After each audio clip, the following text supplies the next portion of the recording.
21वीं सदी की इस दुनिया में भारत की ये वाइब्रेंसी, विविधता में एकता हमारी बहुत बड़ी शक्ति है। ये वाइब्रेंसी हमें हर चुनौती से लड़ने की, हर मुश्किल का मिलकर समाधान करने की प्रेरणा देती है। फ्रेंड्स, दुनिया के अलग कोनों में जो कुछ भी घट रहा है उससे आज कोई भी अछूता नहीं है। कॉन्फ्लिक्ट्स और कन्फ्रंटेशन से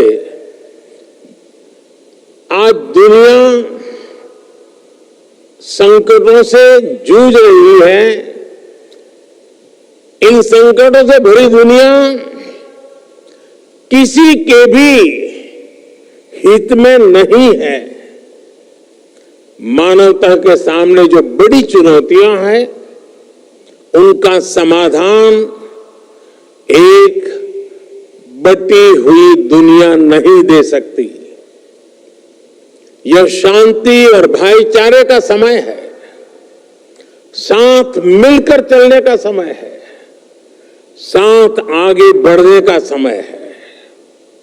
यह सबके विकास और कल्याण का समय है। हमें वैश्विक विश्वास के संकट को दूर करना होगा और मानव केंद्रित सोच पर आगे बढ़ना होगा। हमें विश्व को one earth, one family, one future की भावना से देखना होगा। दुनिया से जुड़े फैसले लेने में भागीदारी जितनी अधिक होगी उतना ही बड़ा इम्पैक्ट होगा। इसी भाव के साथ भारत ने अफ्रीकन यूनियन को G20 का परमानेंट मेंबर बनाने का प्रस्ताव रखा। मुझे खुशी है कि सभी सदस्य देशों ने इसे स्वीकार किया। इस फोरम पर भी पैन अफ्रीका पार्लियामेंट की पार्टिसिपेशन को देखकर मुझे बहुत खुशी हो रही है।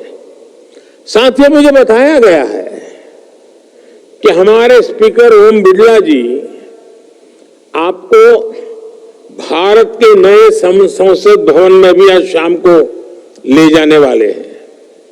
वहां आप पूज्य महात्मा गांधी को श्रद्धांजलि भी देने वाले हैं। जैसा कि आप जानते हैं कि भारत दशकों से क्रॉस बॉर्डर टेररिज्म का सामना कर रहा है। आतंकवादियों ने भारत में हजारों निर्दोषों की जान ली है।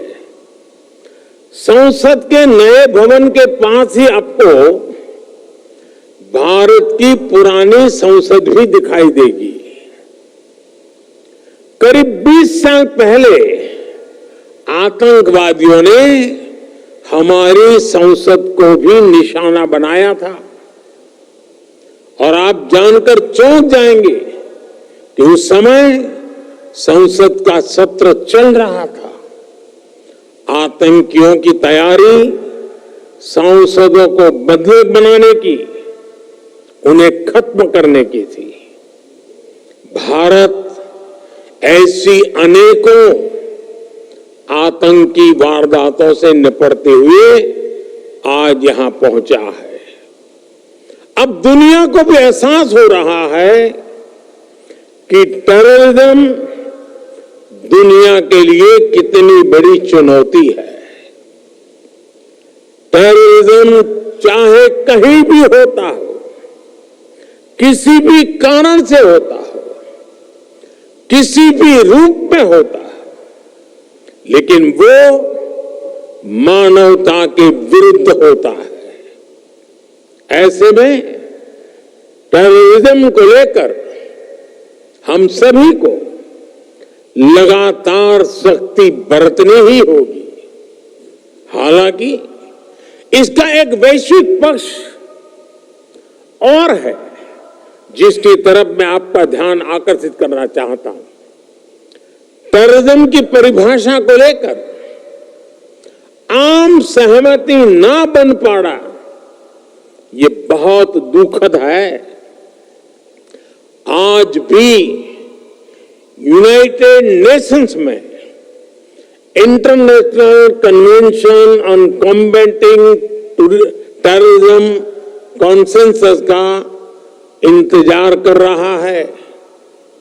दुनिया के इसी रवैये का फायदा मानवता के दुश्मन उठा रहे हैं। दुनिया भर की पार्लियामेंट्स को, रिप्रेजेंटेटिव्स को यह सोचना होगा कि टेररिज्म के विरुद्ध इस लड़ाई में हम कैसे मिलकर काम कर सके।